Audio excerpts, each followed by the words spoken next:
The sun sank behind the distant mesas, bleeding orange and gold across the high desert sky as the last of the day's warmth faded into the cold of evening. On a small, wind-worn ranch house outside Hollow Mesa, a single lantern flickered against the porch boards, barely strong enough to push away the darkness closing in on Elizabeth Hart's world. She stood in that warm halo of light, her hands trembling slightly as she ran a cloth over the creased leather of her only saddle, the saddle that had carried her husband before the war took him and left her alone with a ranch that was dying faster than she could save it. Her brown hair was coming loose from its braid, her face thinner than the year before, and her eyes carried the look of someone who had run out of things to hope for. The cattle were gone, lost to bad water and lean seasons.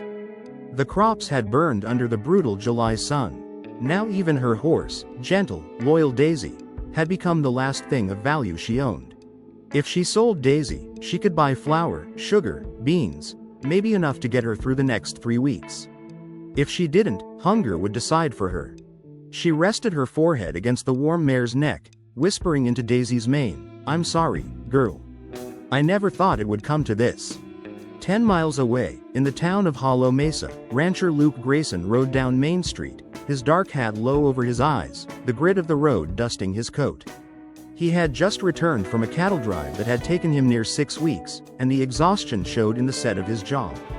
But underneath that weary exterior was a man who paid attention, someone who remembered promises. And one of those promises had been made to Elizabeth Hart's late husband. Luke handed his reins to the stable boy and glanced toward the saloon. Laughter poured out, bright, loud, oblivious to the silent struggles of the people living just beyond the town's comfortable glow. But Luke had no interest in cards or drink tonight. A nagging thought pulled at him. He hadn't seen Elizabeth or her husband's ranch in a long while. He didn't yet know how bad things had become. Back at the homestead, Elizabeth saddled Daisy with hands that shook, the leather creaking quietly in the stillness. The barn was empty around her, save for the small sound of field mice and the low groan of wind through the rafters. She strapped her last hopes to the saddle horn, a small cloth purse holding her dead husband's war medal and the last of her pride. Just before she mounted, she paused and looked at the empty land around her, land that once fed them, land that once felt alive. Now it felt like a grave. The moon was climbing when she finally rode toward Hollow Mesa, Daisy trotting quietly along the dusty trail.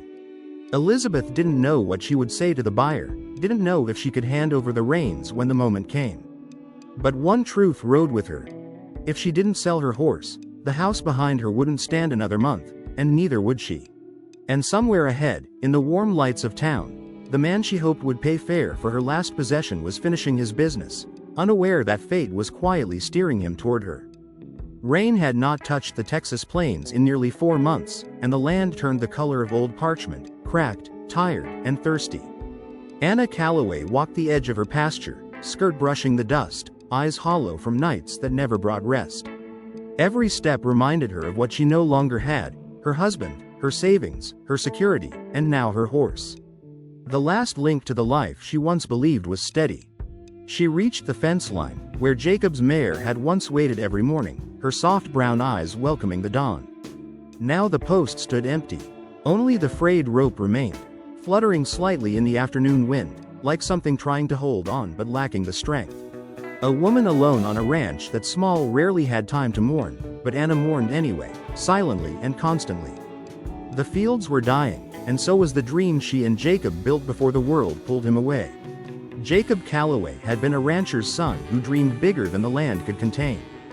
He spoke of opportunity, new towns, new money, jobs that promised something more than broken soil and worn tools. For years, Anna believed she was enough. But one evening 6 months earlier, Jacob returned from the cattle drive with a look she had never seen. "We can't stay here, Anna. There's work north, real work. Enough to lift us out of this." Her heart broke even before his next words. "And I need to go alone. Just for a while." She remembered the small, trembling smile she gave him, pretending to understand, pretending not to feel abandoned. He had stayed long enough to pack a bag, long enough to kiss her once at the door, long enough for the lantern to flicker against the tears she refused to let fall. He promised letters, promised money, promised he'd return before summer. Summer came. No mail, no news, no Jacob. By the 3rd month, Neighbors began whispering, men in saloons, wives at the market, families at Sunday service. Some said he'd found someone new. Others said freight work paid too well to walk away. A smaller group said what Anna feared most, Jacob might not be alive at all. But Anna did not speak about it. She could not. Silence became armor. She sold furniture first. Jacob's armchair, the mahogany cabinet his father made, the portrait frame from their wedding day. The money kept the ranch alive a few more weeks. When buyers stopped coming, she sold the horse. She told herself it was temporary. She told herself Jacob would return before she reached the bottom. But the ranch saw the truth even before she admitted it. She was a woman fighting the world alone, and the world had never cared much for women like her. That night, she lit the last candle she could afford, took out the one letter he had written before leaving, a letter she still kept hidden, and read it again. Not for the words. For the memory of the man she'd once believed would never walk away. Dawn came slowly, soft and pale, painting the horizon with the kind of gentle light that almost felt cruel in its hope. Anna Calloway sat on the porch, arms wrapped around herself, listening to the silence that now defined the ranch. No clinking harness, no warm neigh from the stable, no sound of hooves shuffling in the straw. Just wind, rattling the dry grass like bones. The horse buyer had taken the mare yesterday afternoon, a man from 3 towns over, who didn't ask questions and didn't offer sympathy. He paid a fair price, more than she expected, but it didn't feel like a victory. It felt like selling the last piece of her marriage, the last living reminder of Jacob beyond her memory and one worn letter. They say horses don't understand loss. But Anna had watched the mare's eyes when the man loaded her into the wagon. And she knew the animal understood enough. She certainly did. Still, she tried to appear strong in front of the world. When she went to town that morning with the few coins she'd earned, she walked with shoulders straight and chin up. But everyone could see the strain beneath the courage. Old Mrs. McClary, from the feed store, was the first to speak. "Anna, we heard about the horse." Anna forced a smile. She went to a good home. Mrs. McClary's eyes softened in the way older women look at younger ones when they know exactly what's breaking them, because they've lived the same break at least once. "If you need help." "I manage fine," Anna answered quickly. Pride was sometimes all the poor had left. She bought flour, beans, a roll of thread, and a single candle. Enough for survival, nothing for living, nothing for comfort. Outside, 2 men leaned against the hitching post, talking just loud enough for her to hear. "That Calloway girl's ranch won't last the month. Should have remarried already. Lone women don't make it out here." Anna didn't turn her head, didn't show that their words hit their mark. She just kept walking, the dust puffing up under her boots, her eyes forward, her throat tight. Returning home, she climbed the loft ladder to check what remained of her supplies. Half a bag of cornmeal, some dried apples, 1 bucket of well water. Enough if she was careful. The drought wasn't letting go, and her crops had turned to straw. Every corner of the ranch was fading. Every fence post leaned harder. Every nail squeaked in the wind like the land was sighing. She sat beside the window, took out Jacob's letter, and unfolded it once more. The paper was soft now, edges worn from handling, the ink slightly smeared by time. "My Anna," it began, "I swear I'll come back richer, stronger, ready to make our lives everything we dreamed." That was months ago. The promise had turned into a weight she carried every single day. Hope on one side, reality on the other, and she never knew which side would win. After a while, she tucked the letter away. You couldn't eat paper. You couldn't repair fences with memories. The ranch needed her hands, not her tears. She stood up, wiped her face, and whispered to the empty room. Just hold together a little longer. Whether she was speaking to the house, or to herself, even she couldn't tell.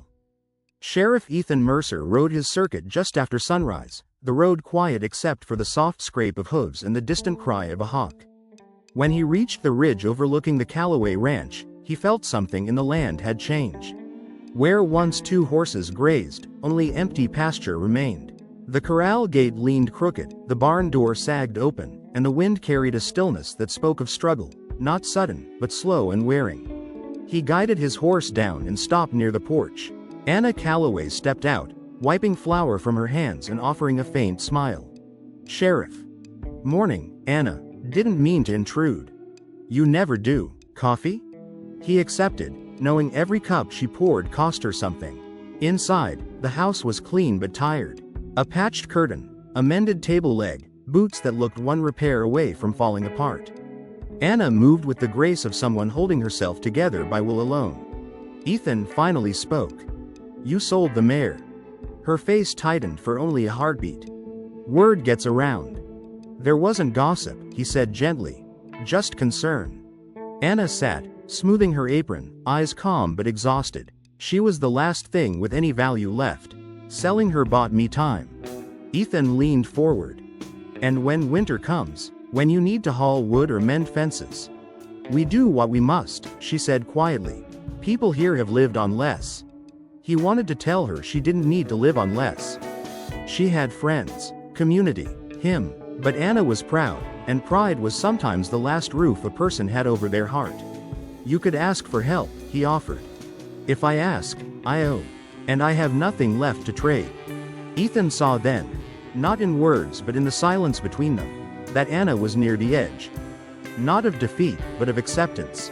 She was preparing for the ranch to fail, preparing to carry that loss alone.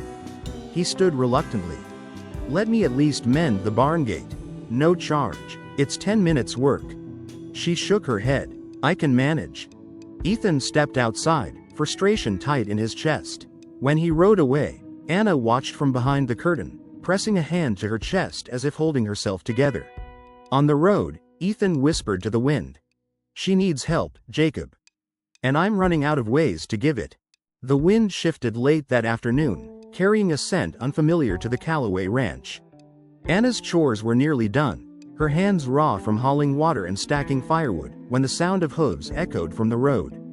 She paused, glancing toward the gate, and saw a lone rider approaching. Dust swirled around the horse's legs, and the figure's wide-brimmed hat shaded a face she didn't recognize. The man slowed as he neared the porch, tipping his hat politely. His coat was worn but clean, boots polished enough to show he cared about appearances. There was something in his posture, confident but careful, that made Anna's pulse quicken with cautious curiosity. Afternoon, ma'am, the stranger said, voice low and measured. Name's Luke Grayson. I've been told this is the Callaway Ranch. Yes, Anna replied, straightening her shoulders, trying to hide the unease curling in her stomach. And you are? Just a traveler. Heard some things about a widow doing her best to keep a ranch alive. Thought I might offer some help, or at least see if there's a need. Anna studied him. There was no trace of mockery, no hint of judgment, just calm observation. In the frontier, that was rare. Most strangers judged first, measured worth second. She had learned long ago not to trust easily, especially when it came to men. You've ridden a long way, she said finally. Help isn't something easily given out here. Perhaps, Luke admitted, dismounting. But sometimes help is exactly what's needed, even if you're not ready to accept it.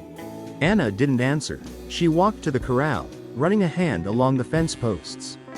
The pasture was bare, the barn empty, yet the way the stranger stood, patient, quiet, made her consider for the first time in months that maybe someone could intervene without taking something else from her. I sold the mare, she said finally, voice tight. That was the last thing I had of any value. Luke's expression softened. Sometimes we have to let go of what we love to survive. But sometimes, what we love can find its way back to us, in ways we never expect. She turned sharply, meeting his eyes. There was a spark of something in his gaze, not pity, not false concern, but genuine understanding. For the first time in weeks, Anna felt the stirrings of hope. Why come all this way? She asked, suspicion curling around her words. Because, Luke said, I've kept promises, and some of those promises weren't mine to keep alone. But I can help you keep them now. The wind blew through the open barn, tossing straw across the ground. Anna looked around her empty ranch, then back at the stranger. She didn't know if she could trust him yet, but a seed of possibility had been planted. Sometimes, help arrives not as a gift, but as a question. Will you let it in? Anna didn't answer immediately. She only nodded slightly, letting him see she had heard him. And for the first time in months, the ranch didn't feel completely abandoned. The morning sun spilled across the Callaway ranch like a promise. Anna worked silently, carrying pails of water and checking the fences, when Luke Grayson approached again, his boots crunching softly on the dry dirt path. In his hands, he carried a small wooden crate. "I thought you might like this," he said, placing it on the porch with a careful hand. Anna hesitated, wary. She knew the value of kindness in the frontier. It often came with a cost. Slowly, she opened the crate. Inside was a mare, glossy and healthy, with eyes that seemed to understand. A saddle and reins rested beside her, polished and well kept. Her breath caught. This is impossible." Luke tipped his hat. "Not impossible, just overdue. Consider it a gift, or a second chance." The mare nuzzled Anna's shoulder, gentle and trusting. She felt tears sting her eyes, not of sorrow, but of relief and hope. It had been months since she had felt anything other than the ache of loss. I don't know what to say," she whispered. "You don't need to say anything," Luke replied. "Actions speak louder than words in these parts. Take her, care for her, and let her carry you forward." Anna walked around the mare, inspecting her carefully. She remembered Daisy, her old horse, and the small connection that had kept her going through so many lonely nights. This new mare seemed different, yet in her eyes was the same warmth, the same quiet assurance that life could continue. Why help me?" Anna asked softly, afraid the answer would hurt. Luke's gaze met hers, steady and unshaken. "Because sometimes people need to see that even in hardship, there's a hand willing to lift them. And because promises made in the past should never be forgotten." Anna realized then that Luke had known her story. He understood her struggles, her pride, her loss. The gesture wasn't just about the horse. It was about restoring hope she thought was gone forever. She mounted the mare, feeling the familiar strength beneath her. The wind caught her hair, brushing her cheeks with a gentle reminder that life could still surprise her. Luke watched from the porch, tipping his hat with a small, satisfied smile. He knew that what he had done wasn't monumental, no gold, no grand gesture, but for Anna, it was everything. As the mare trotted across the pasture, Anna laughed softly, a sound she hadn't heard from herself in months. The ranch didn't feel so empty anymore. The fences, the fields, even the house seemed to breathe alongside her. Sometimes survival isn't just about keeping your feet on the ground. It's about finding someone willing to lift you back into the saddle. And for Anna, that someone had arrived at the perfect time. The horizon glowed golden, promising more than just a day. It promised a future. The days that followed were quiet but alive with purpose. Anna awoke each morning with the mare, brushing her coat, feeding her, and riding her across the dry fields to inspect fences and check water troughs. The rhythm of work brought a sense of control she hadn't felt in months. The ranch was no longer a place of despair. It had become a place of small victories, each one carrying the weight of survival and hope. Luke Grayson stayed nearby, not intrusively, but always ready. He helped repair broken fence posts, carried supplies into the barn, and offered advice on caring for the new mare. His presence was steady, like a quiet river running alongside her, persistent but never overwhelming. One morning, Anna stood on the porch, watching the sun light up the mesas, the dust sparkling in gold. Luke approached, holding a bundle of fresh seeds. "I thought you might try planting again," he said. "Small crops. Nothing fancy. Just enough to remind the land we're still here." Anna took the bundle, feeling its weight in her hands. "I don't know if I have the strength," she admitted. "But maybe I do." The mare nuzzled her shoulder, and Anna smiled softly. Sometimes strength was carried in small gestures, a touch, a gift, a presence. She worked with Luke, planting rows of beans and corn, carefully watering each seed. It was slow work, tedious, and the sun burned her shoulders, but every seed felt like a promise that life could continue, even after loss. As weeks passed, the mare grew strong and familiar beneath Anna's hands. She rode through the pasture each morning, inspecting fences and watching the horizon. Luke's guidance was steady, teaching her the nuances of ranching, of survival, of trust. Slowly, the boundaries of her isolation began to crumble. She laughed again, small at first, then louder, the sound ringing through the empty fields like music she hadn't remembered. One afternoon, they sat beneath a lone mesquite tree, the wind brushing across the plains. Anna looked at Luke, realizing that she no longer felt completely alone. He hadn't replaced what she lost, and he hadn't tried. Instead, he had given her what mattered most: support, encouragement, and the quiet belief that the ranch could live again, that she could live again. The ranch, it's not just surviving anymore, she said softly. It's breathing. Luke nodded. It always had potential. You just needed a little help seeing it. For the first time, Anna understood that survival wasn't about enduring alone. It was about letting someone walk beside you, even if just for a little while, and trusting that the land, and life itself, could be nurtured back to strength.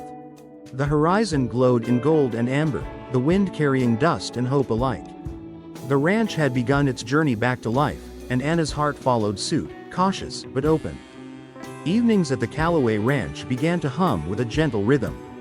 The mare grazed in the corral, Anna's hands careful as she brushed her coat, and the faint scent of fresh hay mixed with the warmth of the firelight spilling from the cabin windows. For the first time in months, the ranch didn't feel like a place clinging to survival, it felt alive. News of her resilience had traveled through Hollow Mesa. Neighbors nodded with recognition as she passed through town, some offering a word of encouragement, others simply tipping their hats. For Anna, it wasn't praise she needed. It was acknowledgement that her struggle mattered, that her choices and endurance hadn't gone unseen. Luke remained a quiet presence, arriving in the mornings to assist with repairs or to carry supplies. He didn't linger unnecessarily, but his steady guidance reminded Anna that help could exist without expectation. And slowly, trust, which she had buried with her losses, began to root again. One evening, as the sun dipped behind the mesas, painting the sky in amber and violet, Anna walked the fence line with Luke by her side. She spoke softly, her voice carrying across the empty fields. I didn't think I could come back from losing Daisy. I thought that was the end. Luke's eyes met hers, understanding and patient. It wasn't the end, it's just a new beginning. They paused, watching the mare graze quietly under the last rays of sun. The land seemed to breathe with them, the soft wind carrying dust and the faint fragrance of spring blooms struggling through the dry soil. Each blade of grass, each ripple of sunlight, was a reminder that life could persist even in hardship. Anna realized then that survival was more than food or shelter. It was community. It was trust. It was learning to let go of fear and accepting that someone could stand beside you without taking from you. As night fell, lanterns flickered inside the cabin, casting warm light on the worn wooden walls. Anna sat at the table, brushing her hands across the smooth grain, thinking about the long months of despair, the empty corral, and the long nights spent hoping Jacob would return or that fortune would favor her. Now, she had Luke's support, a thriving mare, and the courage to rebuild. She knew there would be hard days ahead, setbacks, and perhaps new losses, but for the first time, she also knew she wasn't facing them alone. The wind whispered through the open windows, soft as a lullaby, carrying the promise of possibility. Anna smiled to herself, feeling a lightness in her chest she hadn't thought possible in months. The ranch was no longer merely surviving. It was beginning to live again. And with life returning, so too did hope. Weeks passed, and the Callaway Ranch slowly transformed. Fences were mended, the barn held fresh hay, and the small garden Luke had helped plant began to sprout green shoots against the dusty soil. Anna moved with a newfound confidence, guiding the mare across the fields, repairing fences, and tending the crops with careful hands. Luke rode alongside her on the mornings she couldn't leave the chores behind. They spoke little at first, their communication carried through gestures, a gentle nod, a shared glance, a hand passing a tool or a bucket. Over time, words filled the spaces between them, not forced conversations, but honest exchanges. A question about the weather, a shared memory of the land, a quiet laugh at some small absurdity in ranch life. One evening, after the sun dipped low, painting the mesas in blood orange and purple, Anna paused to watch the horizon. I never thought I'd feel this again, she murmured. Her voice was soft, almost afraid to disturb the moment. Hope, I mean. Luke lowered himself from the saddle and walked to her side. You've had it in you all along. It just needed a reminder that the world isn't entirely harsh. Anna smiled, letting the tension she had carried for months slip away. For the first time, she felt the land as a partner rather than a battleground. She felt Luke not as a stranger, but as someone whose presence didn't diminish her, didn't demand, didn't judge. He simply offered steadiness, a rare gift in a place that had taken so much from her. Night fell, and lanterns glowed in the cabin, warm light spilling over the porch. Anna tied the mare in the corral and walked inside, her boots clicking softly on the wooden boards. The air smelled of firewood and hay, the quiet punctuated by the occasional distant howl of coyotes. Luke followed, carrying water and a small bundle of fresh bread from town. He placed them on the table, giving her a small, easy smile. "Thought you might be hungry." Anna accepted it, her own smile returning, gentle but genuine. "I am. Thank you, Luke, for everything." He shook his head, brushing back a lock of dust-streaked hair from his forehead. "Don't thank me, you've done the hard work yourself. I only helped you remember what you already knew." It was true. Anna had endured hunger, loss, and isolation, surviving each day when hope seemed far away. But the presence of someone who cared, someone steady and reliable, had allowed her to see the possibilities beyond mere survival. The ranch hummed with life. The mare nickered softly in the corral. The wind rustled through the crops. And Anna felt something she hadn't felt since Daisy's departure. Belonging. Not just to the land. Not just to her work. But to the quiet promise of a new life. One shaped not by loss, but by resilience, trust, and the courage to accept help. The frontier was harsh, unforgiving, and relentless. But for the first time, Anna knew she could meet it with strength, and perhaps even joy. The morning sun rose slowly over the Callaway Ranch, spilling gold across the fields and casting long shadows from the fence posts and mesquite trees. Anna stood on the porch, her hands resting lightly on the railing, eyes sweeping over the land she had fought to keep alive. The crops were growing, the barn was full, and the mare, healthy and spirited, nuzzled her gently, the familiar warmth bringing a sense of peace she hadn't known in months. Luke Grayson approached from the corral, carrying a bucket of fresh water for the mare. He smiled softly, noting the calm in Anna's stance. She had changed, not in appearance, but in presence.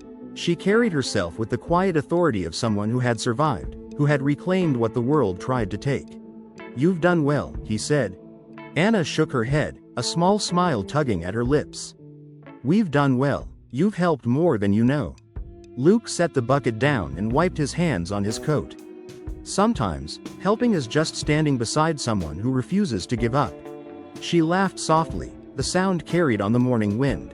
It felt strange, yet right, like the land itself was joining in her joy. The air smelled of fresh hay, the earth warmed by the sun, and the faint aroma of bread cooling from the cabin oven. Every detail reminded her that survival was no longer the only story being written here. They walked across the pasture together, the mare following at Anna's side. Each step was steady, confident, unburdened by the fear and doubt that had shadowed every morning for months. Anna realized that the ranch wasn't just her responsibility, it was her promise to life itself, a testament to endurance, courage, and hope. Luke watched her, understanding that she had grown stronger in ways no single gift, no single gesture, could accomplish. He had offered help, a hand, a gift, but Anna had done the work. She had chosen to rise each day, to care for the land, and to open herself to possibility again. As they reached the top of the small hill overlooking the ranch, the horizon stretched endlessly in gold and green. The sun caught the mare's coat, glinting like burnished copper. Anna breathed deeply, savoring the quiet beauty, the sense of home reclaimed. "You've given me more than a horse," she said softly. "You've reminded me that life doesn't have to be lived in fear or solitude. That I can still hope." Luke tipped his hat, his eyes warm. "Then let's see what comes next." Anna mounted the mare, the animal's strength steady beneath her, and looked toward the horizon. For the first time, she felt the future wasn't something to fear. It was something to embrace. The Callaway Ranch was alive again, not just with crops and fences and livestock, but with hope, resilience, and the quiet knowledge that even after loss, life could be reclaimed. And in that sunrise, in the wind, in the steadfast presence of a trusted friend, Anna understood. Survival had given way to living, and her story was only beginning. The wind carried the scent of possibility, the dust shimmered gold in the morning sun, and the frontier, harsh, unyielding, and eternal, felt like a place she could finally call home.